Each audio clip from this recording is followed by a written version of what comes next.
Hello dear students, welcome back to Gadaria pharmacy. तो बच्चों कैसे हो आप सभी? आई होप सभी ठीक होगी और सभी की स्टडी अच्छी चल रही होगी। तो आज का हमारा यूनिट थर्ड का पार्ट थर्ड होने वाला है। इसमें स्टडी करने वाले हैं gravimetric analysis, principal of gravimetric analysis, step involving gravimetric analysis and purity of the precipitate. जो भी टॉपिक हमारे सिलेबस में दिए हुए हैं उन सभी टॉपिक के बारे में आज के इस लेक्चर में हम डिटेल स्टडी करने वाले हैं। तो जो भी स्टूडेंट न्यू है हमारे चैनल पे, चैनल को सब्सक्राइब जरूर करें और बेल आइकन को प्रेस कर लें, जिससे आने वाली न्यू वीडियो का नोटिफिकेशन आपको सबसे पहले मिल सके। इसके साथ साथ जिस भी बच्चे ने अभी तक एप्लीकेशन डाउनलोड नहीं करा है तो प्ले स्टोर पे जाके गडारिया फार्मेसी ऐप आप डाउनलोड कर सकते हैं। वहां पे आपको नोट्स मिल जाएंगे अफोर्डेबल प्राइस में। फिलहाल डिस्काउंट्स चल रहे हैं तो उसका फायदा आप लोग उठा सकते हैं। ठीक है, तो चलिए स्टार्ट करते हैं। बाकी और अदर इंफॉर्मेशन के लिए आप हमारा टेलीग्राम ग्रुप ज्वाइन कर सकते हैं, इंस्टाग्राम पेज फॉलो कर सकते हैं। तो भाई यूनिट फर्स्ट में हमने प्रिसिपिटेशन टाइट्रेशन स्टडी कर लिया, जहां पे प्रिसिपिटेट फॉर्म हो रहा था। कॉम्प्लेक्सोमेट्रिक टाइट्रेशन स्टडी कर लिया जिसमें कॉम्प्लेक्स बन रहा था। अब बात करेंगे हम ग्रेविमेट्री। यहाँ पे प्रिसिपिटेट फॉर्म होगा, लेकिन थोड़ा सा कुछ अलग यहाँ पे होने वाला है प्रिसिपिटेशन टाइट्रेशन से।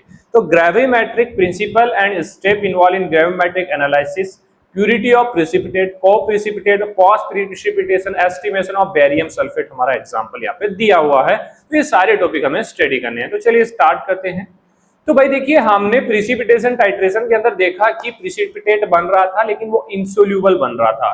लेकिन ग्रेविमेट्री में क्या करेंगे, प्रिसिपिटेट बनाएंगे लेकिन उसको अब वेट हमें चाहिए, क्योंकि वो हमारा वॉल्यूमेट्रिक एनालिसिस था। लेकिन ग्रेविमेट्री हमारा यहाँ पे अलग होने वाला है। ठीक है, यहाँ पे हमारा एक क्वांटिटेटिव एनालिटिकल मेथड होगा। वहां पे वॉल्यूमेट्रिक का अलग था, हम वॉल्यूम पता कर रहे थे, कंसंट्रेशन पता कर रहे थे। लेकिन यहाँ पे ग्रेविमेट्रिक हमारा क्वांटिटेटिव मतलब क्वांटिटी चाहिए, हमें वेट चाहिए प्रिसिपिटेट का। तो पहले प्रिसिपिटेट बनाएंगे, फिर सुखाएंगे, उसको प्योर करेंगे, उसके बाद ही तो हमें कंपाउंड का वेट मिलेगा। वो हम करते हैं किसके अंदर, ग्रेविमेट्री के अंदर। ठीक है, तो डेफिनेशन देखिए ग्रेविमेट्रिक की। Gravimetry is a quantitative analytical method in which the analyte is convert in a pure। इसमें जो भी एनालाइट है, इम्प्योर कंपाउंड है, हमारा अननोन कंपाउंड है, उसको हम प्योर फॉर्म में, स्टेबल फॉर्म में, इजीली वेएबल सब्सटेंस हम बनाएंगे उसको। ठीक है, वो कैसे बनेगा भाई, पहले उसको प्रिसिपिटेट बनाना पड़ेगा, उसको सुखाना पड़ेगा, उसको वॉश करना पड़ेगा, तभी तो हो पाएगा ना। देन उसको वेट करेंगे टू डिटरमाइन इट्स अमाउंट। उसका अमाउंट हम वेट करेंगे कि भाई इसके अंदर जो भी कंपाउंड है, मान लीजिए कैल्शियम है, बेरियम है, मैग्नीशियम है, वो कितनी मात्रा में प्रेजेंट है, उसका वेट करने के बाद पता यहाँ पे लगने वाला है। ठीक है, प्रिसिपिटेशन टाइट्रेशन में हम पता कर रहे थे कंसंट्रेशन। ठीक है, चलिए तो हिंदी में देख लीजिए भाई, ग्रेविमेट्रिक एक मात्रात्मक मतलब क्वांटिटेटिव एनालिसिस है। इसमें किसी अननोन पदार्थ, जैसे कि एनालाइट इसको हम बोलते हैं, को एक शुद्ध, स्थायी एंड आसानी से तोले जाने योग्य रूप में बदलकर उसका भार, वेट चेक किया जाता है और उसी से उसकी मात्रा ज्ञात की जाती है, भाई कितना अमाउंट प्रेजेंट होता है। ये सिंपल डेफिनेशन है ग्रेविमेट्री की। ठीक है, जैसे एग्जांपल है ये ऐसे, जैसे कि चाय में चीनी की सही मात्रा जानने के लिए सारी चाय को सुखा लिया जाए, केवल चीनी का वजन कर ले, चीनी अलग कर ले हम, और उसको सुखा के वॉश करके उसका वजन कर ले, तो पता लग जाएगा भाई इसके अंदर कितनी चीनी प्रेजेंट है। उसी मेथड पे हमारा ग्रेविमेट्रिक एनालिसिस काम करता है। बात करते हैं प्रिंसिपल ऑफ ग्रेविमेट्रिक एनालिसिस। तो gravimetric analysis is work on the basis of law of conversion of mass. किस पे बेसिस है, law of conversion of mass, mass में कन्वर्ट करना, इस नियम पे काम करता है। The mass of an element, कोई भी कंपाउंड है उसका जो मास है वो कांस्टेंट रहता है कंपाउंड के अंदर, ये चीज याद रखना। इस लॉ के according, law of conversion of mass, the mass of an element remain constant in A compound. ठीक है, द एनालाइट इज प्रिसिपिटेट, जो एनालाइट हम यूज कर रहे हैं, अननोन कंपाउंड हम यूज कर रहे हैं जिसको हम एनालाइट बोलेंगे, इज प्रिसिपिटेट, उसका प्रिसिपिटेट हमें मिलेगा। ग्रेविमेट्रिक टाइट्रेशन हम करेंगे तो उसको हम फिल्टर करेंगे, उसको हम ड्राई करेंगे, इग्नाइट करेंगे, जलाएंगे उसको, और उसका वेट करेंगे। And then stoichiometric relations and use to calculate its quantity. मतलब इस मेथड का, स्टियोमेट्रिक मेथड का यूज करके हम रिलेशन आइडेंटिफाई करेंगे एनालाइट और जो भी हमारा प्रोडक्ट है, और उसकी क्वांटिटी को कैलकुलेट करेंगे, उसका मास कितना है उसको कैलकुलेट करेंगे। ये बेसिक प्रिंसिपल ऑफ ग्रेविमेट्री है। तो ग्रेविमेट्री का जो ये basically law of conversion of मास के नियम पे आधारित है।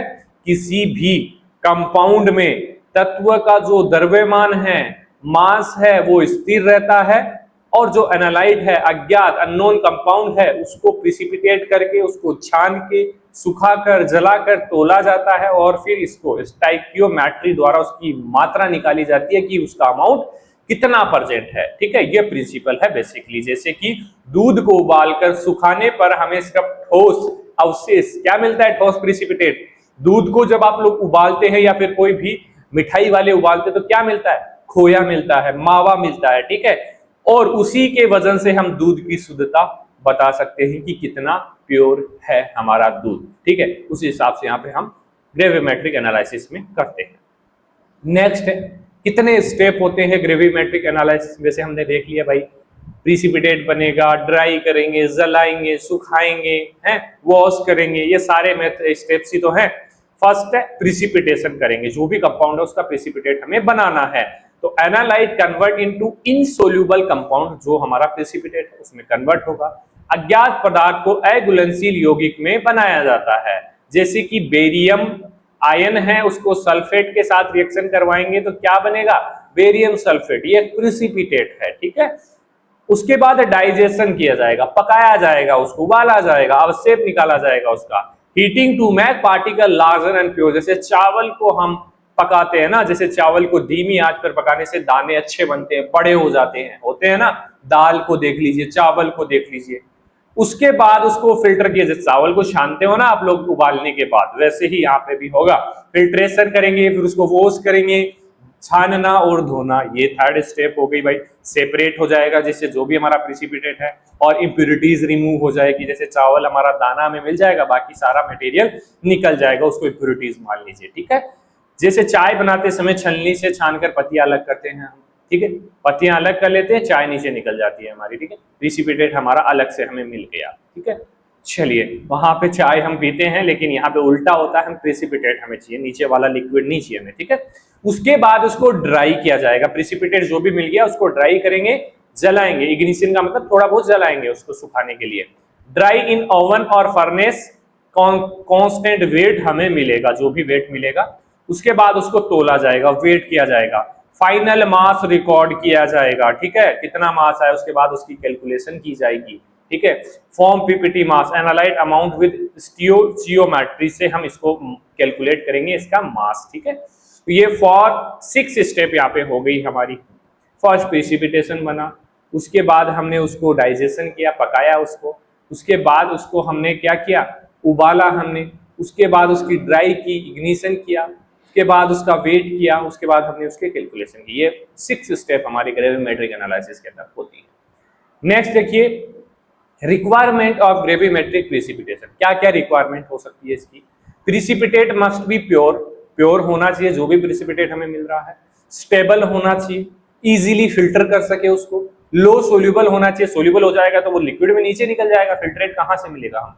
एंड ऑफ नॉन कंपोजिशन, और उसका कंपोजिशन हमें पता नहीं, पता होना चाहिए थोड़ा बहुत, नॉन का मतलब पता होना चाहिए। ठीक है, अवशेष शुद्ध, स्थायी, छानने में आसानी योग्य, कम घुलनशील और निश्चित संगठन वाला होना चाहिए। ये रिक्वायरमेंट होती है हमारी ग्रेविमेट्रिक प्रिसिपिटेशन की। अगर मिठाई का वजन करना है तो उसकी नमी भरी नहीं, बल्कि उसकी नमी कम होनी चाहिए, तभी एक्चुअल वेट हमें मिल पाएगा। अगर मान लीजिए कोई भी काम, नमक है हमारा, अगर उसके अंदर नमी है उसका वेट ज्यादा आएगा। ठीक है, आएगा ना, और सूखा है तो उसका वेट कम आएगा, तो इसलिए हमें एक्चुअल वेट पता लग पाएगा। टाइप्स की बात करें, टाइप ऑफ ग्रेविमेट्री, तो बेसिकली फर्स्ट टाइप है ग्रेविमेट्रिक प्रिसिपिटेशन। सबसे पहले प्रिसिपिटेशन इसके अंदर होता है, तो एक टाइप हो गया ये। इसमें जैसे क्लोराइड आयन है हमारा, एस्टिमेट एज AgCl3 है, AgCl3 से तो हम इसको आइडेंटिफाई करते हैं, AgCl प्रिसिपिटेट हमारा बनता है। ग्रेविमेट्रिक वॉलेटाइजेशन, इसमें वाष्पीकरण होता है। ठीक है, water content by heating, heat करते हैं तो वाटर निकल जाता है प्रिसिपिटेट से। ठीक है, इसलिए हीट किया जाता है। इसके अलावा है इलेक्ट्रोग्रेविमेट्रिक, विद्युतीय आधारित हमारा ग्रेविमेट्रिक मेथड यूज होता है। इसमें metal deposit on electrode, electrode के ऊपर मेटल धीरे धीरे जमा हो जाएगी, उसके बाद उसको वहां से निकाल लिया जाएगा और उसको वेट कर लिया जाएगा। तो ये थर्ड टाइप है हमारा। इसके बाद एडवांटेज की बात करें ग्रेविमेट्री की, तो वेरी एक्यूरेट हमें रिजल्ट मिलने वाला है। इसमें कोई भी इंडिकेटर की रिक्वायरमेंट नहीं पड़ती है, बेस्ड ऑन वेइंग, वे करके हम निकाल सकते हैं, ठीक है। लिमिटेशंस की बात करें तो टाइम बहुत ज्यादा लगता है इसके अंदर, ठीक है। Require pure stable PPT, stable PPT हमें चाहिए, नहीं तो फिर दिक्कत आ सकती है। एरर इन वॉशिंग और ड्राइंग पॉसिबल, वॉश करते टाइम, ड्राई करते टाइम एरर हो सकते हैं, ठीक है। चलिए, purity of precipitate, cause of impurities, कैसे प्यूरिटी हम करते हैं, प्योर करते हैं प्रिसिपिटेट को, और क्या क्या कोज हैं जो इम्प्योरिटी कर सकते हैं। सबसे पहला है एडजॉर्प्शन। एडजॉर्प्शन में क्या होगा कि surface ion stick to PPT, जो भी आयन होंगे वो पीपीटी की सरफेस पे जमा हो जाएंगे, तो ये इम्प्योरिटी कोज कर सकते हैं। को precipitation, other salt carry with PPT, PPT के अंदर अदर साल्ट भी आ गए तो उसको को प्रिसिपिटेशन हम बोलते हैं, वो भी हो सकता है। पोस्ट प्रिसिपिटेशन मतलब अनवांटेड पीपीटी बन गया है, जो हमें नहीं चाहिए था वो पीपीटी बन गया है, तो फिर दिक्कत हो गई ना। या तो occlusion, foreign ion tap inside PPT, PPT के इनसाइड बाहर के आयन आके जुड़ गए हैं। मान लीजिए आप कपड़े धोते हैं और सुखाते हैं, उसके ऊपर बाहर से अंधकार आ जाए, तो उस पर मिट्टी लग जाएगी, तो क्या उन कपड़ों को पहनोगे आप लोग? नहीं पहनोगे ना। तो वैसे ही पीपीटी के ऊपर अगर बाहर के फॉरिजन आयंस आ जाएंगे तो वो खराब हो सकता है, ठीक है, तो प्योर नहीं होगा। जैसे कि अगर हम गीले, देखिए एग्जांपल आ गया है, जैसे अगर हम गीले कपड़े धूप में सुखाएं और उन पर धूल चिपक जाए तो कपड़े का असली वजन हमें नहीं मिल पाएगा, ठीक है, क्योंकि उसके अंदर अलग से और इम्प्योरिटीज आ गई। तो ये purity of precipitate and causes of impurities को हम बोल सकते हैं, ठीक है। चलिए, प्यूरिफिकेशन मेथड्स, कैसे इसको प्योर हम कर सकते हैं अगर इम्प्योरिटीज आ गई हैं तो। सबसे पहले डाइजेशन किया जाएगा, मतलब हीट किया जाएगा पीपीटी को, जिससे क्या होगा, प्योर और बिगर क्रिस्टल हमें मिलेगा। जैसे चावल का एग्जांपल हमने दिया था, चावल को उबालते हैं तो उसका एक बड़ा पार्टिकल हमें मिलता है और प्योर फॉर्म में मिलता है, क्योंकि एक्सट्रैक्ट उसका निकल जाता है। उसके बाद उसको वॉश करेंगे, रिमूव सोल्यूबल इंप्योरिटीज, जो सोल्यूबल इंप्योरिटीज है उनको वॉश करेंगे तो वो सोल्यूबल होंगी और निकल जाएगी, ठीक है। उसके बाद उसको रीप्रिसिपिटेट, वापस से प्रिसिपिटेट हम करेंगे, उसको डिसोल्व करेंगे और पीपीटी अगेन वापस से उसकी पीपीटी हम बनाएंगे, ठीक है, तो जिससे वापस से इंप्योरिटीज उसकी निकल जाएगी। उसके बाद कंडीशंस को भी कंट्रोल करेंगे, डाइल्यूशन कैसे करना है, स्लो एडिशन करना है, प्रॉपर्ली स्टीयर करना है। जैसे पनीर बनाते हैं ना, पनीर भी तो एक पीपीटी ही तो होता है, उसे पूरा वाटर निकाल दिया जाता है तभी तो पनीर बन पाता है, ऐसे नहीं बनता, ठीक है। चलिए, estimation of barium sulphate, example दिया हुआ है, उसको हम देख लेते हैं। तो कैसे एस्टिमेट कर सकते हैं, बाय यूजिंग ग्रेविमेट्रिक एनालिसिस। तो barium ion are precipitate as barium sulphate, barium sulphate है मतलब H2SO4 के साथ बेरियम आयन रिएक्ट करके क्या बनाएंगे, बेरियम सल्फेट। और जब बेरियम सल्फेट पीपीटी क्या होगी, प्योर होगी, स्टेबल होगी, इंसोल्यूबल होगी, सुटेबल फॉर वेइंग होगी, ठीक है। ये प्रिंसिपल है एस्टिमेशन ऑफ बेरियम सल्फेट का।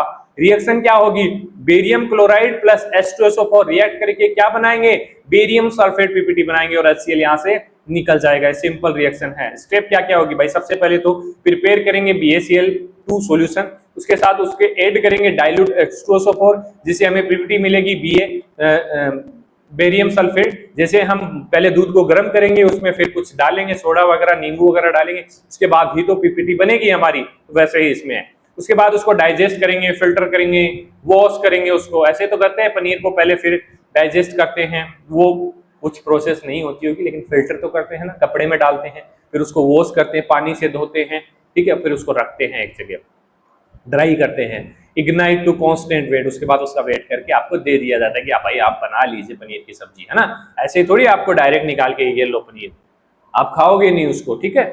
लास्ट है उसका वेट करेंगे, कैलकुलेट करेंगे बेरियम कंटेंट। तो उसके लिए कैलकुलेशन में देखिए, जैसे हमारा बेरियम सल्फेट कितना था, पीपीटी हमें मिला 233 ग्राम, लेकिन हमारा बेरियम इसके अंदर कितना प्रेजेंट है वो भी तो देखा जाएगा, 137 ग्राम मिला। तो कैसे, amount of barium 137 upon 237 into weight of barium sulphate, इसको इनटू करेंगे तो हमारा एक कैलकुलेशन हो जाएगा।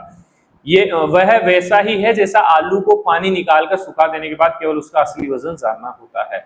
आलू को उबाल के उसका पानी निकाल के उसको सुखा के वेट कर लेंगे उसका, वैसे ही हम बेरियम सल्फेट को निकालते हैं, ठीक है। ये हमारा कंप्लीट हो चुका है। एक चैप्टर और बचा है हमारा यूनिट 3 के अंदर, उसको भी हम देख लेंगे, डाइएजोटाइजेशन टाइट्रेशंस, ठीक है, छोटा सा टॉपिक है वो तो। उसके बाद हम 4th यूनिट स्टार्ट करेंगे, ठीक है। जिसने भी अभी तक डाउनलोड नहीं किया है, नोट्स परचेज नहीं किया, कर लीजिए, बहुत अफोर्डेबल प्राइस में है।